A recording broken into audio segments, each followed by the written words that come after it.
کیا اہل تشیع صحابہ کرام سے دین لیتے ہیں ماخذ کے طور پر؟ دو اچھے ڈاکٹر بیٹھے ہوں تو کیا آپ نہیں سوچتے کہ کون سا بیسٹ ہے کون سا اچھا ہے؟ مجھ سے دین لیتے ہیں؟ ایسا نہیں ہے کہ مجھ سے دین نہیں لیتے۔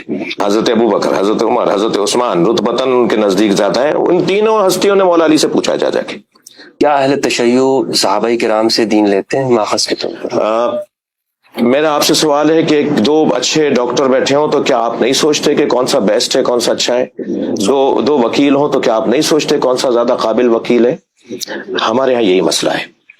ہم اہل بیت کے ہوتے ہوئے صحابہ کرام سے دین ثانوی طور پہ لیتے ہیں، یعنی اگر صحابہ کرام سے نے وہ حدیث، وہ روایت، وہ پیغام، وہ دین دیا ہو جو اہل بیت نے جس کی تائید کی ہو تو ہم اسے قبول کرتے ہیں۔ ہمارے نزدیک ایکسپرٹ، زیادہ بہتر، زیادہ قابل اہل بیت ہیں، اور ترتیب میں، رتبے میں اہل بیت صحابہ کرام سے ہمارے نزدیک افضل ہیں، لہٰذا ہم پہلے ڈھونڈتے ہیں کہ اہل بیت نے کیا فرمایا ہے۔ تو ہم دین کا جو ماخذ ہے وہ حدیث جو نبی مکرم کی یا ائمہ اہل بیت کی کا فرمان جو حدیث کا درجہ رکھتی ہے، وہ اگر ائمہ اہل بیت سے ہمیں نہیں مل رہا تو ہم سہارے کے طور پہ صحابہ کرام کو ڈھونڈیں گے کہ ان میں سے کسی نے کچھ کہا ہے تو ہم ان سے دین لیتے ہیں۔ ایسا نہیں ہے کہ ہم ان سے دین نہیں لیتے، لیکن اگر ٹکرا رہا ہو، تضاد ہو، یا دو علیحدہ باتیں ہوں، ٹکرا بھی نہیں رہی مگر دونوں صحیح ہیں، مثلا ایک مرتبہ تو تضاد ہے، تو تضاد میں تو 100% ہم اہل بیت سے رجوع کریں گے، لیکن اگر دونوں اچھی باتیں ہیں تو ہم اسے اولویت دیں گے۔ جو چیز جو اہل البیت سے منسوب ہے، پیغام یا جو بھی ہدایت ہمیں مل رہی ہے، تو یہ ہمارا انداز ہے سوچنے کا۔ صحیح۔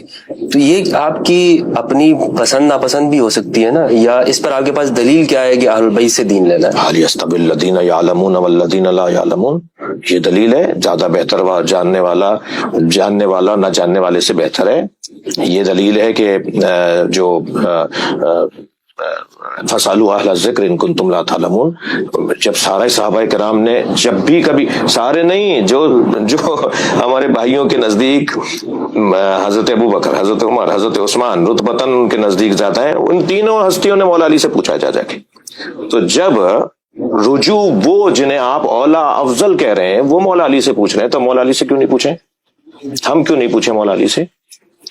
تو کوئی ایک مثال تو نہیں ہے، دسیوں مثالیں ہیں کہ حضرت ابو بکر اور حضرت عمر نے مولا علی سے رجوع یعنی رابطہ کیا، ان سے علمی استفادہ کیا۔